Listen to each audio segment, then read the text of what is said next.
नमस्कार दोस्तों, मैं अंशुमान शुक्ला स्वागत करता हूं आपका तक्षशिला ट्यूटोरियल के ऑनलाइन चैनल पर। दोस्तों, जैसा कि हमने लेसन नंबर 4 तक कवर कर लिया है, आज का हमारा लेसन है दोस्तों लेसन नंबर 5 और आज का हमारा लेक्चर होगा लेक्चर नंबर 5.1। दोस्तों, हमको आज के लेसन में कौन सा लेसन पढ़ना है? तो दोस्तों, हमारा लेसन आप लिखा हुआ देख रहे हैं पी ब्लॉक के तत्व। जैसा कि सभी को पता है, अभी तक हमने क्या पढ़ा था? पहले हमने पढ़ा था डी और एफ ब्लॉक के तत्व। आज हम करने वाले हैं पी ब्लॉक के तत्व। सो दोस्तों, जैसा कि जब हम लेसन नंबर 3 पढ़ा रहे थे, तो वहां पर लेसन नंबर 3 में 3.1 में सबसे पहले आपको एक पीरियोडिक टेबल बनवाई थी। तो वहां पर क्या बताया था सर? वहां पर आपको यह समझाया था यहां पर एस ब्लॉक के तत्व होते हैं और इस साइड में वर्ग संख्या 13 से वर्ग संख्या 18 तक के तत्व कौन से होते हैं? पी ब्लॉक के तत्व होते हैं। और वर्ग संख्या 3 से लेकर के वर्ग संख्या 12 तक के तत्वों को हम क्या कहते हैं? डी ब्लॉक के तत्व कहते हैं। और जो एफ ब्लॉक के तत्व बनवाए थे वो हमने क्या कहा था सर? एलए से आगे के 14 तत्वों को आवर्त सारणी में नीचे स्थान दिया गया है, जिन्हें हम एफ ब्लॉक के तत्व कहते हैं। एलए से आगे के 14 तत्वों को क्या कहते थे? लेंथेनाइट श्रेणी के तत्व कहते थे।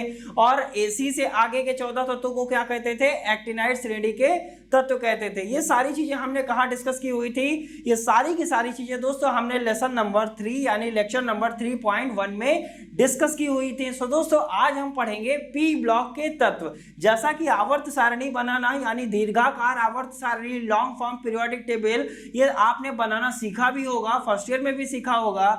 हमने भी लेसन नंबर 3 में सिखाया था आपको, लेसन नंबर 3 के 3.1 में आपको सिखाया गया था। सो दोस्तों, आज हम बात करेंगे केवल पी ब्लॉक एलिमेंट के लिए। दोस्तों, ये लेसन बहुत बड़ा है और इसमें नंबर ऑफ लेक्चर्स भी ज्यादा होंगे। और दोस्तों ध्यान रखिएगा, पी ब्लॉक एलिमेंट जो एक ऐसा लेसन है, यहाँ से बड़े से लॉन्ग जो क्वेश्चंस होते हैं, जो बड़े क्वेश्चंस होते हैं, जो ज्यादा नंबर के क्वेश्चंस होते हैं, वो सारे क्वेश्चंस लगभग यहीं से बनते हैं। सो दोस्तों, ये लेसन आपके लिए बहुत ही इंपॉर्टेंट हो जाता है, क्योंकि हम लोगों को क्या करना है? बोर्ड के एग्जाम्स देने हैं, अच्छे से अच्छे नंबर लेके आने हैं और हमारा नॉलेज भी क्या होना चाहिए? बढ़ना चाहिए। सो दोस्तों, नॉलेज को बढ़ाते हैं और स्टार्ट करते हैं लेसन नंबर 5 और लेक्चर नंबर 5.1। लेसन का नाम क्या है? जैसा सभी को पता है, पी ब्लॉक के तत्व। आइए दोस्तों देखते हैं पी ब्लॉक के तत्व कौन से होते हैं। सो दोस्तों, हमने कई बार आपको बताया, अभी भी आपको बताया हुआ था, वर्ग संख्या 13 से लेकर के वर्ग संख्या 18 तक के तत्व क्या होते हैं? पी ब्लॉक के तत्व होते हैं।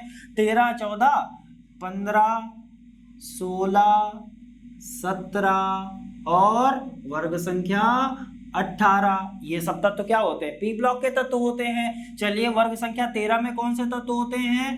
बी, सी, एन, ओ, एफ। और यहां पर हमने क्या बताया था? यहाँ क्या लिखते थे? हीलियम को लिखते थे। ये सारी चीजें हमने डिस्कस की हुई थी लेसन नंबर 3 में। अब बात करते हैं बी के नीचे कौन से तत्व होते हैं। तो हमें पता है बैंगन, आलू, गाजर, इंडियन किसमें तलते हैं? तो आंसर क्या होगा सर? तेल में तलते हैं। और क्या करते हैं? तेल में तल के पकौड़े बना के खा जाते हैं। पकौड़े बनाना हमें बहुत अच्छा लगता है। तो बैंगन, आलू, गाजर, इंडियन तलते तेल में, अच्छी बात है। नेक्स्ट, कोचीन, सिंगापुर, जर्मेनियम, संघ, पंजाब बताया गया था आपको वहां पर। कोचीन, सिंगापुर, जर्मेनियम, संघ, Punjab, no problem. Nepal, Pakistan, Australia सब क्या होते थे? भिखारी होते थे। नेपाल, पाकिस्तान, ऑस्ट्रेलिया सब भिखारी। नेक्स्ट, ओपन स्कूल से टीपो नकल, ओपन स्कूल से टीपो नकल। फ्लोरीन, क्लोरीन, ब्रोमीन, आयोडीन और एस्टेटिन, ये क्या होते थे? हमारे हैलोजन होते थे, हमने बताया था। और हीलियम, फिर नियॉन, फिर आर्गन, फिर क्रिप्टॉन, फिर जीनॉन, फिर रेडॉन। कुछ यही तो बताया गया था आपको। आप चाहें तो इनको आप क्या कर सकते हैं? लाइंस में कन्वर्ट कर सकते हैं। ये क्या हो गया? ये जो खड़ी लाइनें होती हैं उन्हें हम क्या कहते हैं? वर्ग कहते हैं। और जो क्षैतिज लाइनें होती हैं उन्हें हम क्या कहते हैं? आवर्त कहते हैं। ये सारी चीजें आपने फर्स्ट ईयर में पढ़ी होंगी। सो दोस्तों, इसको हमने क्या कर लिया? लगभग छोटा मोटा पीरियोडिक टेबल के फॉर्मेशन में हमने इसको कन्वर्ट कर दिया है। सो जैसा कि हमने इसको पीरियोडिक फॉर्मेशन में कन्वर्ट कर दिया है, कन्वर्ट करने के बाद हम देखेंगे कि कैसे इसमें क्या चीजें होती हैं। जैसा सभी को पता है, ये सब क्या है? ऊपर वाली ये वर्ग संख्याएं हैं। और हमने क्या बताया था, वर्ग संख्या 13 से लेकर के वर्ग संख्या 18 तक के तत्वों को हम क्या कहते हैं, हम कहते हैं पी ब्लॉक के तत्व कहते हैं। अब इसको क्या कर देंगे, इसको ब्लॉक कर देंगे, यहाँ से बंद कर देंगे, ठीक है। सो दोस्तों ये हमारे क्या है, ये सब के सब जितने भी एलिमेंट्स हैं ये क्या होते हैं, पी ब्लॉक के तत्व होते हैं। ये कौन से ब्लॉक के तत्व हैं, जैसा कि यहाँ पर लिखा हुआ भी है, ये किस ब्लॉक के तत्व हैं, ये पी ब्लॉक के तत्व कहलाते हैं। अब दोस्तों जैसा कि आपने देखा पी ब्लॉक के तत्व क्या है, बोरॉन से लगाकर अक्री गैसेस तक जितने भी तत्व होते हैं वो पी ब्लॉक के तत्व कहलाते हैं। अब दोस्तों फर्स्ट ईयर में आपको एक डेफिनेशन पढ़ाई गई होगी कि कैसे हम जानेंगे कि किसी तत्व का, अगर आपको परमाणु क्रमांक पता है तो आप ये कैसे जानोगे कि उस तत्व का उस तत्व को हम आवर्त सारणी में कहां रखेंगे, ये आपको कैसे पता चलेगा। तो आप क्या करिए, उस तत्व का आप इलेक्ट्रॉनिक विन्यास बनाइए। जब आप इलेक्ट्रॉनिक विन्यास बनाएंगे तो अगर उसका अंतिम इलेक्ट्रॉन एस उपकोष में प्रवेश करता है तो आप क्या कहेंगे, ये एस ब्लॉक का तत्व है। अगर वो पी उपकोष में प्रवेश करता है तो आप क्या कहेंगे, सर ये पी ब्लॉक का तत्व है। अगर डी उपकोष में प्रवेश करता है इलेक्ट्रॉन तो आप क्या कहेंगे, ये डी ब्लॉक का तत्व है। इसी प्रकार अगर अंतिम इलेक्ट्रॉन एफ उपकोष में प्रवेश करता है तो वो क्या कहलाएगा, एफ ब्लॉक का तत्व कहलाएगा। अब दोस्तों यहां पर हमको पढ़ना है पी ब्लॉक के तत्व। इसका मतलब इन सभी तत्वों के जो इलेक्ट्रॉनिक विन्यास जब आप बनाएंगे तो आप ये पाएंगे कि इन सभी तत्वों का जो अंतिम इलेक्ट्रॉन होगा वो पी उपकोष में ही भरेगा, यानी पी उपकोष में जाना प्रारंभ करेगा। चूंकि ये पी उपकोष में जा रहा है इसीलिए इसको हम क्या कहते हैं, पी ब्लॉक के तत्व कहते हैं। चलिए एग्जांपल देख लेते हैं। जैसे बोरॉन का होता है 5, कार्बन का 6, इसका 7, इसका 8, इसका 9, इसका कितना होता है 10 होता है। इसका परमाणु क्रमांक कितना होता है, 2 होता है। कुछ यही तो होता है। ये क्या होते हैं, ये हमारी अक्रिय गैसेज होती हैं। कई बार बताया है अक्रिय गैसें अक्रिय क्यों होती है या अक्रिय गैसें निष्क्रिय क्यों होती हैं, क्योंकि इनके बाह्य कोश क्या होते हैं, पूरे भरे होते हैं। अर्थात अक्रिय गैसों के बाह्य कोश में 8 इलेक्ट्रॉन पाए जाते हैं, इसीलिए ये गैसें क्या कहलाती हैं, अक्रिय गैसें या निष्क्रिय गैसें कहलाती हैं। चलिए दोस्तों जैसे हम मान लेते हैं नाइट्रोजन की बात करते हैं। नाइट्रोजन का परमाणु क्रमांक हमने कितना बताया, 7 होता है। चलिए इसका इलेक्ट्रॉनिक विन्यास बनाएंगे तो क्या बनेगा, 1s2 2s2 and 2p3। कुछ यही तो बना कि नहीं, 2 2 4 और 3 7। अब देखिए ये आखिरी इलेक्ट्रॉन है कि नहीं है, ये आखिरी इलेक्ट्रॉन कहाँ गया, पी उपकोष में ही गया। पी उपकोष में जाने के कारण ही इसको क्या कहते हैं, पी ब्लॉक का तत्व कहते हैं। जितने भी आप कोई भी इलेक्ट्रॉन ले लीजिए या सॉरी कोई भी तत्व ले लीजिए, उसका आप जब भी इलेक्ट्रॉनिक विन्यास बनाएंगे तो हमेशा इलेक्ट्रॉन कहाँ जाएंगे, लास्ट में पी उपकोष में ही प्रवेश करेंगे। इसीलिए हम इसे क्या कहते हैं, पी ब्लॉक के तत्व कहते हैं। सो दोस्तों उम्मीद करते हैं ये आपको आसानी से समझ में आया होगा। अब जैसे हम बात कर लेते हैं, चलिए फ्लोरीन की बात कर लेते हैं। फ्लोरीन का मतलब होता है 9, होता है कि नहीं होता है, 1s2 2s2 2p कितना जाएगा, 5 जाएगा। कुछ यही तो होगा, 2p5 जाएगा। 2 2 4 और 5 9। अब देखिए जरा ये वाला इलेक्ट्रॉन कहाँ गया, पी उपकोष में गया कि नहीं गया, बिल्कुल गया है। पी उपकोष में जाने के कारण ही फ्लोरीन को क्या कहते हैं, पी ब्लॉक का तत्व कहते हैं। यानी जितने भी तत्व होते हैं उनका इलेक्ट्रॉनिक विन्यास करने पर अगर उनका अंतिम इलेक्ट्रॉन पी उपकोष में प्रवेश करना प्रारंभ करता है तो इसीलिए इन तत्वों को हम क्या कहते हैं, पी ब्लॉक के तत्व कहते हैं। सो दोस्तों उम्मीद करते हैं पी ब्लॉक के तत्व क्या होते हैं आपको समझ में आ गया होगा। अब दोस्तों बढ़ेंगे आगे की तरफ और क्या देखेंगे, पी ब्लॉक के तत्वों के सामान्य लक्षण। यानी ये तो हमको पता चल गया कि पी ब्लॉक के तत्व होते क्या हैं। अब हमको ये देखना है कि जो पी ब्लॉक के तत्व होते हैं उन तत्वों के सामान्य लक्षण क्या होते हैं। लक्षण कैसे डिसाइड करते हैं, जैसे हमने डी और एफ ब्लॉक में पढ़ा था, इलेक्ट्रॉनिक विन्यास पहले बनाते हैं, फिर हम देखेंगे उसकी संयोजकता क्या होगी, फिर हम उसके देखेंगे विद्युत ऋणात्मकता क्या होगी, ये सारी चीजें हम डिस्कस करेंगे। सो दोस्तों बनाते हैं हेडिंग और देखते हैं पी ब्लॉक के तत्वों के सामान्य लक्षण। दोस्तों हमने हेडिंग बना लिया है पी ब्लॉक के तत्वों के सामान्य लक्षण, या इसको इंग्लिश में क्या बोलेंगे, general properties of P block elements. अब दोस्तों सबसे पहले प्रॉपर्टी हम देखने के लिए क्या करते हैं, हम कैसे जाने कि कोई तत्व पी ब्लॉक का होगा। तो सबसे पहले आप क्या करेंगे, उसका इलेक्ट्रॉनिक विन्यास ही तो बनाएंगे और इलेक्ट्रॉनिक विन्यास बनाना हम जानते हैं। चलिए देखते हैं कोई भी तत्व, जैसे अभी हमने आपको बताया था फ्लोरीन ले लेते हैं। फ्लोरीन का परमाणु क्रमांक कितना होता है, 9 होता है। चलिए जब आप इसका इलेक्ट्रॉनिक विन्यास बनाएंगे तो क्या बनेगा, 1s2 2s2 2p5 बनेगा। बिल्कुल बनेगा, नो प्रॉब्लम। अगर हम क्लोरीन की बात करें, क्लोरीन का परमाणु क्रमांक 17 होता है। आप कोई भी 3-4 तत्वों का आप इलेक्ट्रॉनिक विन्यास यहाँ पर दिखा सकते हैं, ताकि आपको यहाँ पर क्या पता चल जाएगा, सर ये पी ब्लॉक के तत्व हैं, यही लक्षण होता है। अब दोस्तों यहाँ पर क्लोरीन की हम बात करेंगे तो 1s2 2s2 2p कितना जाएगा, 6 जाएगा, 3s2 जाएगा एंड 3p कितना जाएगा, 5 जाएगा। क्यों जाएगा, 2 2 4 6 10 2 12 और 5 17 इलेक्ट्रॉन क्लोरीन के पास है, और इलेक्ट्रॉनिक विन्यास जो हमने बनाया है उसमें भी कितने इलेक्ट्रॉन्स हैं, 17 इलेक्ट्रॉन है। अब जरा देखिए क्या ये अंतिम इलेक्ट्रॉन पी उपकोष में गया कि नहीं गया, बिल्कुल गया है। क्योंकि ये पी उपकोष में जा रहा है इसीलिए हम क्या कहेंगे, सर ये पी ब्लॉक का तत्व कहलाता है। चलिए एक और एग्जांपल ले लेते हैं, एक अक्रिय गैस का ले लेते हैं। जैसे नियान का परमाणु क्रमांक कितना होता है, 10 होता है कि नहीं होता है। चलिए इसका बनाएंगे, क्या बनेगा, 1s2 2s2 2p6। अब दोस्तों जरा देखिए 2 2 4 और 6 10, नो प्रॉब्लम। यहां पर भी अंतिम इलेक्ट्रॉन जो है वो कहां गया, पी उपकोष में गया। क्योंकि इन सभी तत्वों के इलेक्ट्रॉन जो है वो पी उपकोष में प्रवेश करते हैं, इसीलिए इन तत्वों को हम क्या कहते हैं, पी ब्लॉक के तत्व कहते हैं। अब दोस्तों लैंग्वेज में इसको आप कैसे ढालेंगे ये तो आपको बखूबी आता होगा, यानी इसको अगर आपको एक्सप्लेन करना हो तो आप बहुत ही अच्छी तरीके से चीजों को एक्सप्लेन कर सकते हैं। लेकिन वो कब होगा, जब चीजें आपको अच्छे से समझ में आएंगी। जितना अच्छा समझ में आएगा उतने ही अच्छे से हम क्या कर सकते हैं, एक्सप्लेन कर सकते हैं। तो दोस्तों जैसा कि हमने यहाँ पर 3 तत्वों के आपसे क्या डिस्कस किए, इलेक्ट्रॉनिक विन्यासों को डिस्कस किया।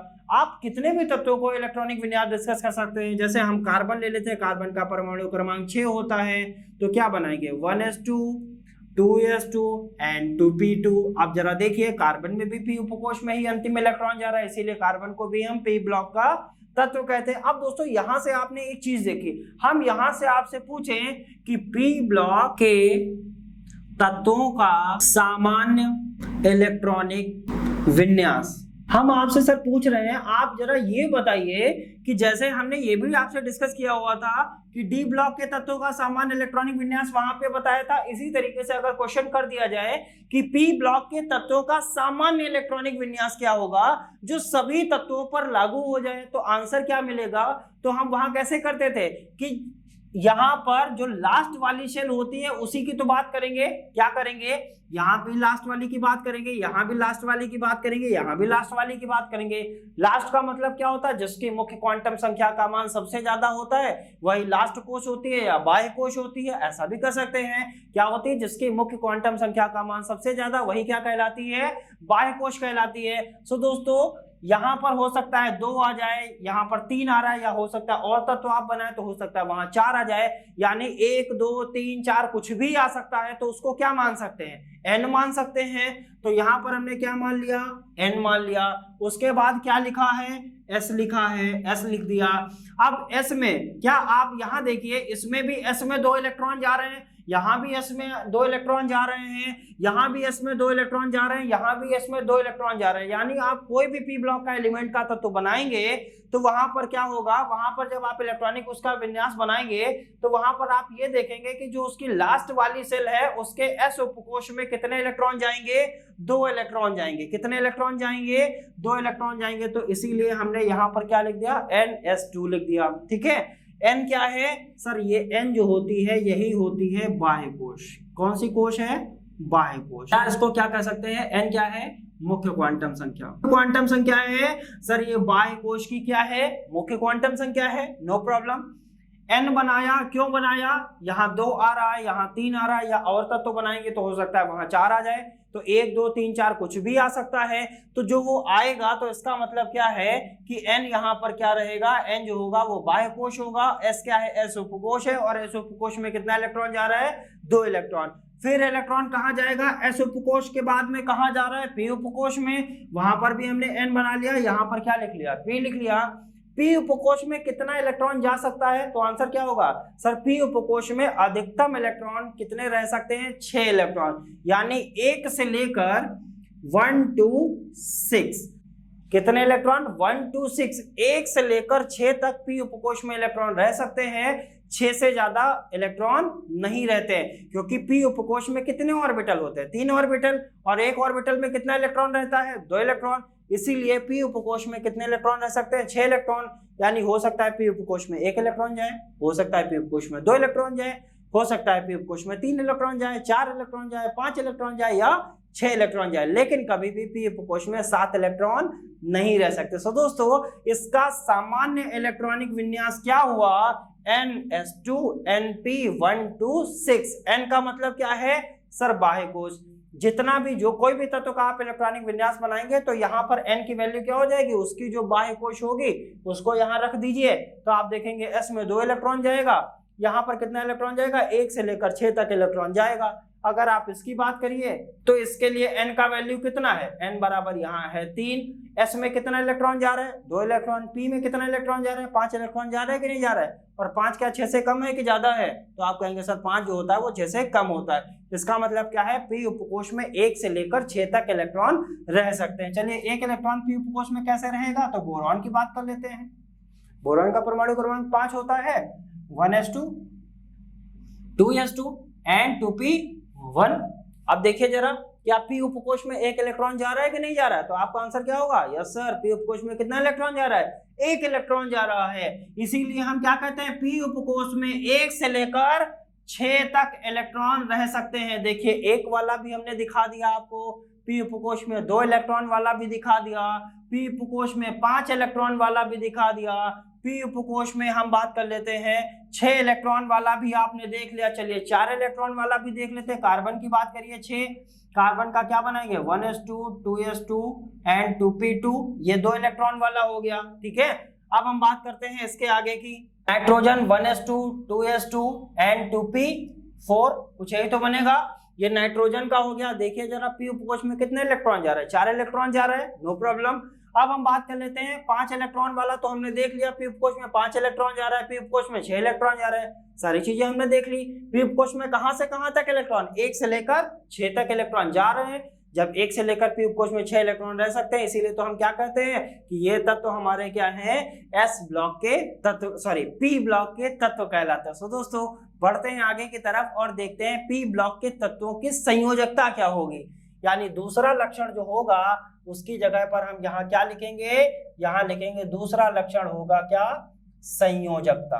अब संयोजकता आप यहीं से डिसाइड कर सकते हैं। हमने कई बार आपको बताया हुआ है संयोजकता आप कैसे करते हैं। संयोजकता का मतलब क्या होता है? संयोजन करने की क्षमता। संयोजन का मतलब कोई भी तत्व से या किसी भी तत्व के परमाणु से कितने तत्व जुड़ सकते हैं, यही क्या दिखाता है? संयोजकता। और संयोजकता हम कैसे डिसाइड करते हैं? बाह्य कोश में उपस्थित इलेक्ट्रॉन की संख्या के द्वारा। और हमने कई बार आपको बताया हुआ, अगर बाह्य कोश में 1 इलेक्ट्रॉन है तो संयोजकता 1, 2 इलेक्ट्रॉन है तो संयोजकता 2, 3 इलेक्ट्रॉन है तो संयोजकता 3, 4 इलेक्ट्रॉन है तो संयोजकता 4। लेकिन ध्यान दीजिएगा, अगर बाह्य कोश में 5 इलेक्ट्रॉन है तो संयोजकता कितनी होगी? 3 होगी। क्यों? क्योंकि यहां से ऑक्टेट रूल लगने लगता है। ऑक्टेट रूल क्या कहता है? वो यही तो कहता है कि जितने भी तत्व होते हैं वो ये सोचते हैं कि हमारे बाह्य कोश में कितना इलेक्ट्रॉन होना चाहिए? 8 इलेक्ट्रॉन होना चाहिए। अब हम आपसे कह रहे हैं कि कोई तत्व ऐसा है जिसके बाह्य कोश में 5 इलेक्ट्रॉन है और उसको 8 इलेक्ट्रॉन बनाने हैं, तो उसको कितने इलेक्ट्रॉन चाहिए? तो आपका आंसर क्या होगा? सर, अगर उसको 3 इलेक्ट्रॉन मिल जाए तो उसके बाह्य कोश में कितना इलेक्ट्रॉन हो जाएगा? 8 इलेक्ट्रॉन हो जाएगा कि नहीं हो जाएगा? बिल्कुल हो जाएगा। सो दोस्तों, इसी तरीके से अगर किसी भी तत्व के बाह्य कोश में 5 इलेक्ट्रॉन है तो संयोजकता 3 हो जाएगी। अगर 6 इलेक्ट्रॉन है तो 8 बनाने के लिए कितने चाहिए? 2 चाहिए, इसीलिए उसकी संयोजकता कितनी हो जाएगी? 2 हो जाएगी। अगर उसके बाह्य कोश में 7 इलेक्ट्रॉन है तो उसको 8 बनाने के लिए कितने इलेक्ट्रॉन चाहिए? 1 इलेक्ट्रॉन चाहिए, इसीलिए उसकी संयोजकता क्या हो जाती है? 1 हो जाती है। अगर किसी तत्व के बाह्य कोश में 8 इलेक्ट्रॉन है और उसको 8 बनाने हैं तो कितने इलेक्ट्रॉन चाहिए? तो आपका आंसर क्या होगा? सर, उसको 1 भी इलेक्ट्रॉन की आवश्यकता नहीं होगी। यानी इसको हम दिखा कैसे सकते हैं? चलिए इसको हटाते हैं। सब चीजें आपने फर्स्ट ईयर में पढ़ी होंगी, ठीक है। ये सारी चीजें आपने फर्स्ट ईयर में पढ़ी होंगी। संयोजकता कैसे डिसाइड करते हैं, बाह्य कोश में उपस्थित इलेक्ट्रॉन की संख्या अगर हमको पता चल जाए तो हम ये बता देंगे कि उस तत्व की संयोजकता कितनी होगी। तो बाह्य कोश में कितना इलेक्ट्रॉन उपस्थित होता है कि हम क्या कहते थे कि जितने भी तत्व होते हैं वो क्या सोचते हैं, हमारे बाह्य कोश में 8 इलेक्ट्रॉन होना चाहिए। इसका मतलब बाह्य कोश में कितने इलेक्ट्रॉन उपस्थित हो सकते हैं, हो सकता है उसके बाह्य कोश में 1 इलेक्ट्रॉन उपस्थित हो सकता है उसके बाह्य कोश में 2 इलेक्ट्रॉन उपस्थित हो सकता है 3 हो सकता है 4 हो सकता है 5 हो सकता है 6 हो सकता है 7 और हो सकता है उसके बाह्य कोश में इलेक्ट्रॉन कितना हो, 8 इलेक्ट्रॉन हो। चलिए हम बात करते हैं 1 के लिए, 2 के लिए, 3 के लिए, 4 के लिए, 5 के लिए, 6 के लिए, 7 के लिए और 8 के लिए। इनके लिए बात करते हैं। अगर किसी भी तत्व के बाह्य कोश में इलेक्ट्रॉन 1 है तो उसकी संयोजकता भी क्या होगी, 1 होगी। बिल्कुल ध्यान रखिएगा, ये चीजें रट के चलिएगा कि अगर किसी भी तत्व के बाह्य कोश में 1 इलेक्ट्रॉन है तो संयोजकता 1, 2 इलेक्ट्रॉन है तो संयोजकता 2, 3 इलेक्ट्रॉन है तो संयोजकता 3, 4 इलेक्ट्रॉन है तो संयोजकता 4। बस यही रुक जाइए। अगर किसी तत्व के बाह्य कोश में इलेक्ट्रॉन की संख्या 5 से लेकर 8 तक है, कितने से कितने तक, 5 से लेकर 8 तक है, तो वहां पर एक रूल लगता है, उसको बोलते हैं एट माइनस एन रूल। यानी एक नियम लगता है, उस नियम का नाम क्या है, एट माइनस एन का नियम। एट माइनस एन का मतलब क्या है, एन यहां पर क्या है सर, बाह्य कोश, बाह्य कोश में उपस्थित इलेक्ट्रॉन। एन यहां पर क्या है, बाह्य कोश में उपस्थित इलेक्ट्रॉन की संख्या। अगर आपको बाह्य कोश में उपस्थित इलेक्ट्रॉन की संख्या बताई जाए कि 5 है तो आप क्या करिए, 8 से 5 को क्या कर दीजिए, घटा दीजिए, तो कितना आएगा सर, 3 आएगा। इसका मतलब अगर बाह्य कोश में उपस्थित इलेक्ट्रॉन की संख्या 5 है तो संयोजकता कितनी आएगी, 3 आएगी, क्योंकि कितना इलेक्ट्रॉन चाहिए बाहर उसको, सॉरी अरे क्या बोल रहे हैं हम दोस्तों। अगर आपसे कहा जाए उसके बाह्य कोश में उपस्थित इलेक्ट्रॉन की संख्या 5 है तो उसको कितने इलेक्ट्रॉन चाहिए 8 बनाने के लिए, तो आपका आंसर क्या होगा सर, अगर उसको 3 इलेक्ट्रॉन दे दिए जाए तो उसके बाह्य कोश में कितना इलेक्ट्रॉन हो जाएगा, 8 इलेक्ट्रॉन हो जाएगा। तो वहां पर कौन सा रूल लगाया हमने, एट माइनस एन। ये हम कैसे जाने कि यहाँ पर 3 ही आएगा, तो यहाँ पर क्या लिखा है, एट लिखा है माइनस एन। एन होता क्या है, बाह्य कोश में उपस्थित इलेक्ट्रॉन की संख्या, और बाह्य कोश में कितना इलेक्ट्रॉन उपस्थित है, 5 इलेक्ट्रॉन उपस्थित है, यानी 8 में से 5 जाएगा, कितना आएगा, 3 आएगा। No problem. अगर हम आपसे कहें बाह्य कोश में उपस्थित इलेक्ट्रॉन की संख्या 6 है तो उसको उसकी संयोजकता कितनी होगी, तो आपका आंसर क्या होगा सर, 8 से 6 घटाएंगे, कितना आएगा, 2 आएगा। No problem. तो इसकी संयोजकता कितनी हो जाएगी, 2 हो जाएगी। अगर बाह्य कोश में उपस्थित इलेक्ट्रॉन की संख्या 7 है तो उसकी संयोजकता क्या होगी, तो 8 से 7 घटाएंगे, कितना आएगा, आंसर आएगा सर 1 आएगा। 1 आया, उसकी संयोजकता कितनी हो गई, 1 हो गई। अगर बाह्य कोश में उपस्थित इलेक्ट्रॉन की संख्या 8 है तो उसकी संयोजकता कितनी होगी दोस्तों, उसकी संयोजकता होती है 0।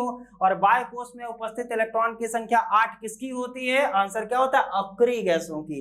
अक्रिय गैसों के बाह्य कोश में उपस्थित इलेक्ट्रॉन की संख्या क्या होती है, 8 होती है, जो कहाँ रखे जाते हैं, वर्ग संख्या 18 में अक्रिय गैसें होती हैं। अक्रिय गैसों का आप किसी भी परमाणु क्रमांक का आप इलेक्ट्रॉनिक विन्यास बनाएंगे, आप ये पाएंगे कि उनके बाह्य कोश में कितना इलेक्ट्रॉन होगा, 8 इलेक्ट्रॉन होगा, और 8 इलेक्ट्रॉन होने के कारण उनकी संयोजकता क्या होती है, 0 होती है। दोस्तों क्वेश्चन बन सकते हैं, अक्रिय गैस को अक्रिय क्यों कहा जाता है, अक्रिय गैस की संयोजकता 0 क्यों होती है, ये सारे क्वेश्चन बन सकते हैं। सो दोस्तों उम्मीद करते हैं इन सारे क्वेश्चंस के आंसर आप आसानी से दे सकते हैं। सो दोस्तों पहले तो हमने ये देखा कि संयोजकता कैसे निकाली जाएगी। अब इसको कुछ एग्जांपल के माध्यम से भी देख लेते हैं कि किसी तत्व की संयोजकता, जैसे हम आपसे पूछे कार्बन की संयोजकता कितनी होगी, बोरॉन की कितनी होगी, नाइट्रोजन की कितनी होगी। तो दोस्तों इसको देखते हैं। तो दोस्तों देखते हैं कुछ एग्जांपल। जैसे हम आपसे कह रहे हैं कि आप हमको ये बताइए कार्बन का परमाणु क्रमांक है 6, ये याद कर लीजिएगा, कार्बन का परमाणु क्रमांक 6 है तो कार्बन की संयोजकता कितनी होगी। क्या पूछा गया, अगर कार्बन का परमाणु क्रमांक 6 है तो उसकी संयोजकता कितनी होगी, तो आंसर क्या होगा सर, कार्बन का हम इलेक्ट्रॉनिक विन्यास बनाएंगे। चलिए बनाते हैं, कैसे बनेगा, 1s2 2s2 and 2p2 2 पे 2 बनेगा कि नहीं बनेगा? बिल्कुल। अगर हम इसको के एलिमेंट में कन्वर्ट करना चाहें यानी कोश में कन्वर्ट करना चाहें तो क्या बनेगा? 2, 4 यही तो बनेगा। दूसरे कोश में कितना इलेक्ट्रॉन? ये भी दूसरी कोश, ये भी दूसरी कोश, दोनों इलेक्ट्रॉनों को जोड़ दीजिए। 2 और 2 जोड़ेंगे कितना आएगा? 6 आएगा कि नहीं आएगा? नहीं, 4 आएगा। ठीक है, कितना आएगा? 4 आएगा। यानी बाह्य कोश में उपस्थित इलेक्ट्रॉन की संख्या कितनी है? 4 है कि नहीं है? और अगर ऐसा तत्व जिसके बाह्य कोश में उपस्थित इलेक्ट्रॉन की संख्या 4 हो तो उसकी संयोजकता कितनी होगी? 4 होगी, क्योंकि बाह्य कोश में उपस्थित इलेक्ट्रॉन की संख्या अगर 4 है तो संयोजकता 4। अतः क्या लिख सकते हैं? अतः लिख सकते हैं कार्बन की संयोजकता कितनी होती है? 4 होती है। तभी तो कहते हैं कि कार्बन कितने बॉन्ड बनाता है? 4 बॉन्ड बनाता है। कितने बॉन्ड बनाता है? 4 बॉन्ड बनाता है। ये सभी को पता है कि ये कार्बन 4 बॉन्ड बनाता है। क्यों बनाता है? क्योंकि उसकी संयोजकता 4 होती है। संयोजकता का मतलब क्या होता है? संयोजन करने की क्षमता। यानी एक तत्व से कितने तत्व जुड़ेंगे, यही क्या बताता है? संयोजकता बताती है कि एक तत्व से कितने तत्व जोड़ सकते हैं। अब दोस्तों बढ़ते हैं आगे की तरफ। क्या है? बोरॉन 5। अब दोस्तों डायरेक्ट कर लेते हैं। जैसे बोरॉन की बात करें तो बोरॉन की संयोजकता कितनी होगी? तो बोरॉन का जब आप इलेक्ट्रॉनिक विन्यास बनाएंगे तो कुछ यही तो बनेगा, 2,3 3 2 5। ठीक है, अब बात करते हैं जब बोरॉन का आपने इलेक्ट्रॉनिक विन्यास के एलिमेंट से बनाया तो 2,3 बना। अब बाह्य कोश कौन सी होती है? जो बाहर की तरफ होती है वही बाह्य कोश। बाह्य का मतलब क्या होता है? बाहर। बाह्य कोश में कितना इलेक्ट्रॉन उपस्थित है? तो आप कह रहे हैं 3 इलेक्ट्रॉन उपस्थित है। अगर 3 इलेक्ट्रॉन उपस्थित होता है तो संयोजकता कितनी होती है? 3 उपस्थित होता है तो संयोजकता 3 होती है। यानी यहां से संयोजकता कितनी आ जाएगी? संयोजकता सर आंसर क्या आएगा? संयोजकता कितनी आ जाएगी? 3 आ जाएगी। किसकी? बोरॉन की संयोजकता कितनी होती है? 3 होती है। चलिए हम आपसे कहें सर आप ये बताइए नाइट्रोजन 7 इसकी संयोजकता कितनी होती है? तो आंसर क्या होगा? इसका इलेक्ट्रॉनिक विन्यास बनाएंगे 2, 5 बनेगा। बाह्य कोश में कितना इलेक्ट्रॉन? 5 इलेक्ट्रॉन। और जब भी बाह्य कोश में 5 इलेक्ट्रॉन होते हैं तो कौन सा रूल लगता है? At-n का रूल। और 5 इलेक्ट्रॉन होने पर संयोजकता कितनी होती है? 3 होती है। दोस्तों ध्यान रखिएगा, सारी चीजें बहुत इंपॉर्टेंट हैं। अगर 5 इलेक्ट्रॉन उपस्थित है तो संयोजकता कितनी होगी? तो दोस्तों ध्यान क्या रखना है? संयोजकता होगी 3 होगी। अब दोस्तों इसी प्रकार से आप किसी भी तत्व की संयोजकता को आप आसानी से निकाल सकते हैं। अब दोस्तों बढ़ते हैं आगे की तरफ और देखते हैं हमारा संयोजकता के बाद क्या आएगा? ऑक्सीकरण संख्या। ऑक्सीकरण संख्या भी कुछ ऐसे ही है, बस ऑक्सीकरण संख्या में चेंज क्या होता है? दोस्तों चेंज सिर्फ इतना होता है, यहां पर थोड़ा सा चेंज करेंगे, संयोजकता की जगह क्या लिखेंगे? ऑक्सीकरण। ने क्या लिख लिया? ऑक्सीकरण संख्या। चेंज क्या होगा? अगर कोई तत्व है उसके बाह्य कोश में उपस्थित इलेक्ट्रॉन 1, ऑक्सीकरण संख्या 1, 2 तो 2, 3 तो 3, 4 तो 4। लेकिन अगर बाह्य कोश में 5 इलेक्ट्रॉन उपस्थित है तो उसकी ऑक्सीकरण संख्या क्या होगी? तो फॉर्मूला हो जाएगा n-8 रूल। सिर्फ अंतर इतना है, जब संयोजकता का टर्म होता है तो कौन सा रूल लगाते हैं? At-n का लगाते हैं। लेकिन अगर ऑक्सीकरण संख्या की बात आ जाएगी तो n पहले आ जाएगा, 8 बाद में चला जाएगा। यानी n जो हो जाता है वो प्लस में हो जाता है, 8 जो होता है वो माइनस में हो जाता है। तो दोस्तों अब हम अगर बात करें यहाँ पर, जैसे कि यहाँ पर अगर बाह्य कोश में 5 इलेक्ट्रॉन उपस्थित है तो उसकी ऑक्सीकरण संख्या क्या होगी? तो n की जगह आप कितना रखेंगे? 5 रखेंगे कि नहीं रखेंगे? 5 से 8 जाएगा, कितना आएगा? -3 आएगा। No problem.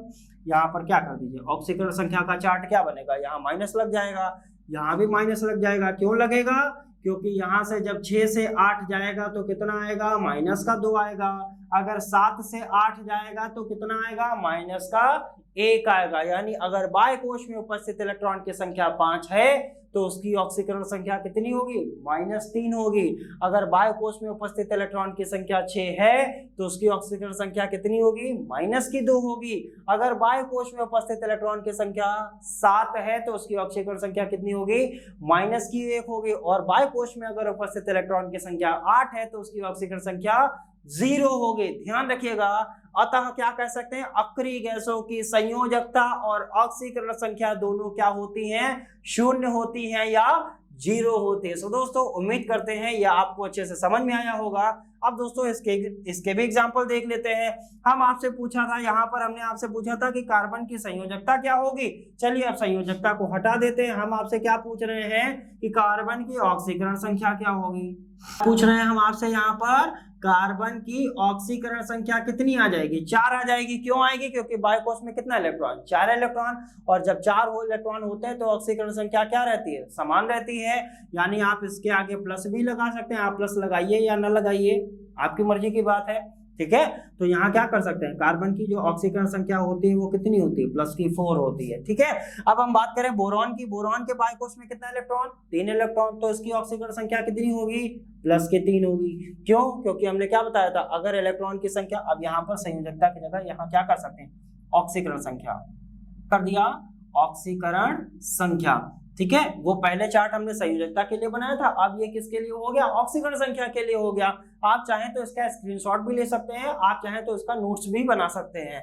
सो दोस्तों बात करते हैं आगे की तरफ। अगर हम आपसे कहें कि बोरॉन है, बोरॉन के बाई कोष में कितना इलेक्ट्रॉन? 3 इलेक्ट्रॉन, तो इसकी ऑक्सीकरण संख्या क्या होगी? तो इसकी हम आपसे क्या पूछ रहे हैं, सर आप ये बताइए कि इसकी ऑक्सीकरण संख्या, ऑक्सीकरण संख्या शॉर्ट फॉर्म में आपके लिए लिख दिया है। तो बोरॉन की ऑक्सीकरण संख्या कितनी आ जाएगी सर? +3। क्यों आया? क्योंकि बाह्य कोश में कितना इलेक्ट्रॉन है? 3 इलेक्ट्रॉन है कि नहीं है? तो ऑक्सीकरण संख्या +3। लेकिन अगर हम आपसे कहें सर नाइट्रोजन है, नाइट्रोजन के बाह्य कोश में उपस्थित इलेक्ट्रॉन की संख्या कितनी आ गई? 5 आ गई, तो उसकी ऑक्सीकरण संख्या कितनी होगी? तो आंसर क्या होगा सर? इसकी ऑक्सीकरण संख्या कितनी होगी? -3 होगी। चलिए लिख लेते हैं इसको, ऑक्सीकरण संख्या। सर ऑक्सीकरण संख्या कितनी हो जाएगी? -3। क्यों हुई? क्योंकि कौन सा रूल लगता है? n-8 का रूल। ध्यान रखिएगा, संयोजकता में 8-n का रूल लगता है, लेकिन ऑक्सीकरण संख्या में n-8 का रूल लगता है। कब लगता है? जब बाह्य कोश में उपस्थित इलेक्ट्रॉन की संख्या 5 से लेकर 8 तक होती है। सो दोस्तों बढ़ते हैं आगे की तरफ और देखते हैं हमारा, जैसा कि हमने पहला प्रॉपर्टी क्या देखा, यानी पहला सामान्य लक्षण इलेक्ट्रॉनिक विन्यास, दूसरा सामान्य लक्षण संयोजकता, तीसरा सामान्य लक्षण ऑक्सीकरण संख्या। अब चौथा सामान्य लक्षण क्या देखेंगे? परमाणु त्रिज्या। अब दोस्तों परमाणु त्रिज्या के बारे में भी आपको पता है, हमने जब डी ब्लॉक और ए ब्लॉक एलिमेंट्स कराया था तो वहां पर आपको समझाया था कि परमाणु त्रिज्या क्या होती है? किसी आवर्त में बाईं ओर से दाईं ओर जाने पर क्या होती है? घटती है। कौन घटता है? परमाणु त्रिज्या। ध्यान रखिएगा, परमाणु त्रिज्या किसी आवर्त में, ये क्या होते हैं? आवर्त होते हैं, यानी क्षैतिज लाइन क्या होती है? आवर्त होती है, और जो खड़ी लाइन होती है वो क्या होती है? वर्ग होती है। यानी आवर्त में अगर आप बाईं ओर से दाईं ओर जाते हैं तो परमाणु त्रिज्या घटती है, और वर्ग में अगर आप ऊपर से नीचे आते हैं तो परमाणु त्रिज्या क्या होती है? बढ़ती है। ये चीजें ध्यान रखेंगे। और परमाणु त्रिज्या क्यों बढ़ती है? क्योंकि यहाँ क्या लिख लेंगे? क्योंकि मुख्य क्वांटम संख्या का मान बढ़ता है। यानी वर्ग में ऊपर से नीचे आने पर परमाणु त्रिज्या क्यों बढ़ती है? क्योंकि मुख्य क्वांटम संख्या का मान ऊपर से नीचे आने पर क्या होता है? बढ़ता है। क्यों बढ़ता है? क्योंकि जब आप इलेक्ट्रॉनिक विन्यास करते हैं तो कोष की मुख्य क्वांटम संख्या होती क्या है? कोष की संख्या। कोष की संख्या क्या होती है? बढ़ती है। और हमने क्या बताया था, जब कोष की संख्या बढ़ने लगेगी तो परमाणु का आकार भी क्या होगा? बड़ा होगा। अगर परमाणु का आकार बड़ा हो रहा है तो परमाणु की त्रिज्या भी क्या होगी? बड़ी होगी। परमाणु की त्रिज्या होती क्या है? नाभिक से बाह्य कोश में उपस्थित इलेक्ट्रॉन के बीच की दूरी को क्या कहते हैं? परमाणु त्रिज्या कहते हैं। और दोस्तों बात करते हैं बाईं ओर से दाईं ओर जाने पर क्यों घटती है। यहां क्या लिख लेंगे? क्योंकि प्रभावी नाभिकीय आवेश, अभी नाभिकीय आवेश को ZeF से डिनोट करते हैं, का मान घटता है, सॉरी बढ़ता है। प्रभावी नाभिकीय आवेश का मान क्या होता है? बढ़ता है। यानी जब हम किसी भी आवर्त में बाईं ओर से दाईं ओर जाते हैं तो परमाणु त्रिज्या का मान क्या होता है? घटता है। लेकिन अगर वर्ग में ऊपर से नीचे आते हैं तो परमाणु त्रिज्या का मान बढ़ता है। परमाणु त्रिज्या क्यों घटती है? क्योंकि प्रभावी नाभिकीय आवेश यानी Z इफेक्टिव का मान क्या होता है? बढ़ता है। अब प्रभावी नाभिकीय आवेश क्या होता है? हमने बताया था, इसमें क्या होने लगते हैं? ऑर्बिटल संकुचित होने लगते हैं। जब भी जितना ज्यादा प्रभावी नाभिकीय आवेश होगा उतना ही ऑर्बिटल क्या होगा? संकुचित होगा। जब ऑर्बिटल संकुचित होगा तो उपकोष संकुचित होगा। अगर उपकोष संकुचित होगा तो कोश भी संकुचित होगा। जब ये सब संकुचित हो जाएंगे तो इसका मतलब परमाणु त्रिज्या क्या हो जाएगी? घट जाएगी। क्यों घटेगी? क्योंकि जितना ज्यादा आप इधर जाएंगे, बाईं ओर से दाईं ओर जाएंगे, तो उतना ही ज्यादा प्रभावी नाभिकीय आवेश, जितना ज्यादा प्रभावी नाभिकीय आवेश उतना ही ज्यादा ऑर्बिटल संकुचित होगा, जितना संकुचित होगा उतनी ही ज्यादा उसकी परमाणु त्रिज्या क्या हो जाएगी, घट जाएगी। सो दोस्तों उम्मीद करते हैं परमाणु त्रिज्या का टर्म आपको आसानी से समझ में आ गया होगा। अब दोस्तों इसको समझ लेते हैं सिंपल। बाईं ओर से दाईं ओर का मतलब क्या हुआ, पी ब्लॉक की बात करते हैं तो क्या लिखते हैं हम, यही तो लिखते हैं कुछ BCNOF, कुछ यही तो लिखते हैं। जब बाईं ओर से दाईं ओर यही तो हुआ, यही तो क्षैतिज लाइन है कि नहीं है, बिल्कुल है, यही बाईं ओर से दाईं ओर हुआ। इसका मतलब बोरॉन की जो परमाणु त्रिज्या होगी वो कार्बन से कम होगी कि ज्यादा होगी, क्योंकि क्या होता है जब बाईं ओर से आप दाईं ओर जाते हैं तो परमाणु त्रिज्या क्या होती है, घटती है। घटने का मतलब इसकी ज्यादा, इसकी इससे कम, इसकी इससे कम, इसकी इससे कम, इसकी सबसे कम। इसका मतलब फ्लोरीन की जो परमाणु त्रिज्या होगी वो क्या होगी, सबसे कम होगी, किसकी अपेक्षा, बोरॉन की अपेक्षा, क्योंकि जब इधर से आप इधर जा रहे हैं तो परमाणु त्रिज्या क्या हो रही है, घट रही है। या अगर हम आपसे कहें जब आप इधर से इधर आएंगे तो परमाणु त्रिज्या क्या हो जाएगी, बढ़ जाएगी। जब बाईं ओर से दाईं ओर जाते हैं, ये सर यहां पर आप लिख सकते हैं बाईं ओर, और यहां क्या लिख सकते हैं, ये होता है सर दाईं ओर। ठीक, ये क्या होता है सर, ये होता है ऊपर, ये होता है नीचे। यानी जब आप बाईं ओर से दाईं ओर जाते हैं तो परमाणु त्रिज्या घटती है। इसका मतलब बोरॉन से जब फ्लोरीन की तरफ आप जाएंगे तो परमाणु त्रिज्या का मान क्या होगा, घटेगा। क्यों घटेगा, क्योंकि वहां प्रभावी नाभिकीय आवेश क्या होगा, बढ़ेगा। इसको ZeF से डिनोट करते हैं। EFF जो होता है वो सफिक्स में होता है, Z लिखा, E लिखा, F लिखा, ठीक है। EFF का मतलब क्या होता है, यहाँ पर EFF का मतलब होता है प्रभावी नाभिकीय आवेश का मतलब क्या होगा, ये इफेक्टिव का मतलब क्या होता है कि जब परमाणु क्रमांक बढ़ता है तो प्रभावी नाभिकीय आवेश क्या हो जाता है, बढ़ जाता है, ठीक है। जिससे क्या हो जाता है, परमाणु त्रिज्या क्या हो जाती है, घट जाती है। क्यों घटती है, क्योंकि वहां पर ऑर्बिटलों का क्या होता है, संकुचन होता है। अब दोस्तों बात करते हैं, ये तो हो गया, हमने देख लिया कि जब B से F की तरफ जाते हैं। अब वर्ग में ऊपर से नीचे की बात कर लेते हैं। तो नीचे क्या होता है, बैंगन, आलू, गाजर, इंडियन तलते तेल में, कुछ यही तो करते थे, बैंगन, आलू, गाजर, इंडियन तलते तेल में। ये क्या है, वर्ग में आप कहाँ आ रहे हैं, ऊपर से नीचे की तरफ आ रहे हैं। कहां से कहां आ रहे हैं, ऊपर से नीचे की तरफ। ऊपर से नीचे आते हैं तो परमाणु त्रिज्या क्या होती है, बढ़ती है। इसका मतलब अगर हम आपसे पूछे किसकी परमाणु त्रिज्या सबसे कम, तो आप क्या कहेंगे, सर बोरॉन की परमाणु त्रिज्या सबसे कम ऊपर से नीचे आने पर। और यहाँ पर टेलुरियम की परमाणु त्रिज्या सबसे ज्यादा होगा, क्योंकि वर्ग में ऊपर से नीचे आने पर परमाणु त्रिज्या क्या होती है, बढ़ती है। क्यों बढ़ी, क्योंकि मुख्य क्वांटम संख्या का मान क्या होता है, बढ़ता है। तो दोस्तों उम्मीद करते हैं परमाणु त्रिज्या आपको अच्छे से समझ में आ गई होगी। अब बढ़ते हैं धात्विक और अधात्विक गुण की तरफ। तो यहाँ पर हमने लिखा है धात्विक और अधात्विक गुण। मतलब क्या हुआ इसका, कि जो P ब्लॉक के तत्व होते हैं, ध्यान से सुनिएगा, जो P ब्लॉक के तत्व होते हैं वो धातु भी होते हैं, अधातु भी होते हैं और उपधातु भी होते हैं। ध्यान से सुनिएगा, P ब्लॉक के तत्व क्या होते हैं, धातु होते हैं, अधातु होते हैं और उपधातु भी होते हैं। अब दोस्तों बात करते हैं, सर ये धातु, अधातु, उपधातु हम कैसे जानेंगे कि कौन से तत्व धातु हैं, कौन से अधातु हैं, कौन से उपधातु हैं। इसका भी एक क्रम होता है। जैसे P ब्लॉक के तत्व होते क्या हैं, BCNOF, कुछ यही तो होता है, BCNOF, ये सब क्या होते हैं, P ब्लॉक एलिमेंट्स।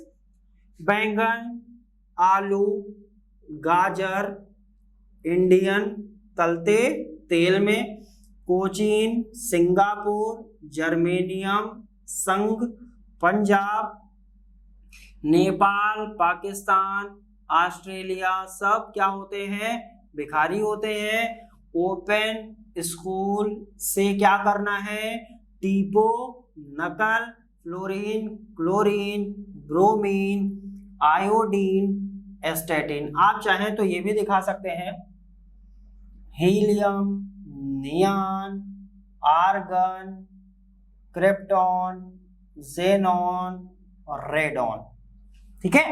अब दोस्तों हम ये क्या जानेंगे कि ये P ब्लॉक के तत्वों में कौन से तत्व धातु हैं, कौन से अधातु हैं, कौन से उपधातु हैं। तो दोस्तों इसका भी बहुत ही इंटरेस्टिंग क्रम है, आइए दोस्तों देखते हैं। दोस्तों ध्यान क्या रखना है, यहां से एक लाइन खींचिए B, उसके बाद SI, SI के बाद AS, AS के बाद TE, TE के बाद AT। पहले हमने एक लाइन खींच लिया, B, SI, AS, TE और AT, इनको क्या करिए आप बॉक्स में बंद करिए। चलिए B को बॉक्स में बंद किया, SI को बॉक्स में बंद किया, AS को बॉक्स में बंद किया, TE को बॉक्स में बंद किया और AT को बॉक्स में बंद कर दिया। इनको आप बॉक्स में बंद करिए। और भी छोटा सा काम बचा हुआ है, GE को भी बॉक्स में बंद कर दीजिए और SB को भी बॉक्स में बंद कर दीजिए और PO को भी बॉक्स में बंद कर दीजिए। अब दोस्तों बात करते हैं ये बॉक्स है क्या। अब दोस्तों इस बॉक्स के नीचे जितने भी तत्व होते हैं वो क्या कहलाते हैं, धातु कहलाते हैं। ध्यान रखिएगा, इन ब्लू बॉक्स के नीचे के जितने भी तत्व हैं वो क्या कहलाते हैं, धातु कहलाते हैं। और इन ब्लू बॉक्स के ऊपर के जितने भी तत्व होते हैं वो क्या कहलाते हैं, अधातु कहलाते हैं। हमने क्या बताया था, P ब्लॉक के तत्व धातु भी होते हैं, अधातु भी होते हैं और उपधातु भी होते हैं। यहाँ क्या बताया, ये जो ब्लू बॉक्स बने हैं इनके नीचे के जितने भी तत्व हैं वो क्या कहलाते हैं, धातु। इस ब्लू लाइन के ऊपर के जितने तत्व हैं वो क्या कहलाते हैं, अधातु। अब बात आती है सर ये ब्लू लाइन वाले तत्व क्या कहलाएंगे, इन्हीं दोस्तों इन्हीं तत्वों को हम क्या कहते हैं, उपधातु। कैसे तत्व कहते हैं, उपधातु। अब दोस्तों आपको अच्छे से समझ में आ गया होगा कि कौन से तत्व P ब्लॉक में धातु होंगे, कौन से P ब्लॉक में अधातु होंगे और कौन से तत्व P ब्लॉक में उपधातु होंगे। सो दोस्तों उम्मीद करते हैं ये पॉइंट आपको आसानी से समझ में आया होगा। अब दोस्तों ध्यान क्या देना है, अब हम आपसे कहें सर आप बाईं ओर से दाईं ओर जाइए। कहां से कहां जाना है, बाईं ओर से दाईं ओर। तो हम आपसे कहें सर धात्विक लक्षण बढ़ता है कि घटता है, ठीक है। चलिए यहां से देख लेते हैं। हमने कहा कि धात्विक लक्षण की बात करिए जरा। धात्विक लक्षण का मतलब होता है धातु का मिलना। जब आप बाईं ओर से दाईं ओर जाएंगे तो यहां से जब आप यहां जा रहे हैं तो ये सब है क्या, ये अधातु है कि धातु है, तो आप क्या कहेंगे सर अधातु है। इसका मतलब जब हम बाईं ओर से दाईं ओर जाते हैं तो धात्विक लक्षण क्या होता है, घटता है। ध्यान रखिएगा, धात्विक लक्षण क्या होता है, घटता है। लेकिन अगर वर्ग में हम ऊपर से नीचे आते हैं तो जब आप ऊपर से नीचे आएंगे तो यहाँ पर आपको क्या मिल रही है, धातु मिल रही है। इसका मतलब ऊपर से नीचे आने पर धातुएं हमको मिलती हैं, इसीलिए क्या लिख सकते हैं, ऊपर से नीचे आने पर धात्विक लक्षण क्या होता है, बढ़ता है। क्या होता है, बढ़ता है। कौन, धात्विक लक्षण। कब, जब आप बाईं ओर से दाईं ओर जाते हैं तो धात्विक लक्षण घटता है, जब वर्ग में ऊपर से नीचे आते हैं तो धात्विक लक्षण बढ़ता है। अब हम आपसे कहें सर अधात्विक लक्षण जरा बताइए, तो मामला उल्टा कर दीजिए। तो जब बाईं ओर से दाईं ओर जाएंगे तो धात्विक लक्षण क्या होगा, बढ़ता है, और ऊपर से नीचे आने पर अधात्विक लक्षण क्या हो जाएगा, घटता है। यानी हमने आपसे कहा कि अब आप अधात्विक लक्षण की बात करिए तो जब आप बाईं ओर से दाईं ओर जाएंगे तो अधात्विक लक्षण क्या होगा, बढ़ेगा। क्यों, जब आप बाईं ओर से दाईं ओर जा रहे हैं तो आपको अधातुएं ही तो मिल रही हैं, तो इसीलिए हम क्या कहेंगे, बाईं ओर से दाईं ओर जाने पर अधात्विक लक्षण बढ़ता है, और वर्ग में जब आप ऊपर से नीचे आते हैं तो आपको धातुएं मिलती हैं ना कि अधातुएं। सो इसीलिए हम क्या बोलते हैं, वर्ग में ऊपर से नीचे आने पर अधात्विक लक्षण घटता है। सो दोस्तों उम्मीद करते हैं कि धात्विक लक्षण और अधात्विक लक्षण आपको समझ में आया होगा। जैसा हमने बात किया था कि P ब्लॉक में धातु, अधातु और उपधातु तीनों पाए जाते हैं, इस तरीके से हमने ये देखा कि P ब्लॉक में धातु कैसे पाया जाएगा, अधातु कैसे पाया जाएगा और उपधातु कैसे पाया जाएगा। सो दोस्तों जैसा कि हमने ये पांचवा लक्षण देखा था, सामान्य लक्षण की बात कर रहे थे, चलिए एक लक्षण की और बात कर लेते हैं जनरल वे में कि विद्युत ऋणात्मकता क्या होती है, या विद्युत ऋणात्मकता बाईं ओर से दाईं ओर जाने पर इसमें क्या परिवर्तन होगा। हमने बात किया छठा लक्षण हमारा क्या है, विद्युत ऋणात्मकता। अब इस एरो को देख के आप समझ गए होंगे कि जब हम किसी आवर्त में बाईं ओर से दाईं ओर जाते हैं तो विद्युत ऋणात्मकता क्या होती है, बढ़ती है। ध्यान रखिएगा कि किसी आवर्त में बाईं ओर से दाईं ओर जाने पर विद्युत ऋणात्मकता बढ़ती है, लेकिन वर्ग में ऊपर से नीचे आने पर विद्युत ऋणात्मकता घटती है। तो दोस्तों ये क्रम ध्यान रखिएगा। और क्वेश्चन मार्क आ रहा होगा कि विद्युत ऋणात्मकता सर होती क्या है। सो दोस्तों जैसा कि आपने सबने फर्स्ट ईयर में पढ़ा होगा विद्युत ऋणात्मकता के बारे में, आज के दिन सब लोग सर्च करिएगा कि विद्युत ऋणात्मकता क्या होती है। अब दोस्तों ये विद्युत ऋणात्मकता के बारे में हम आपको कहाँ बताएंगे, ये हम अपने अगले लेक्चर में बताएंगे। तब तक आप सर्च करिए और पता करिए कि विद्युत ऋणात्मकता आखिरकार क्या होती है। सो दोस्तों आज के लेक्चर में इतना ही, मिलेंगे नेक्स्ट लेक्चर में। धन्यवाद।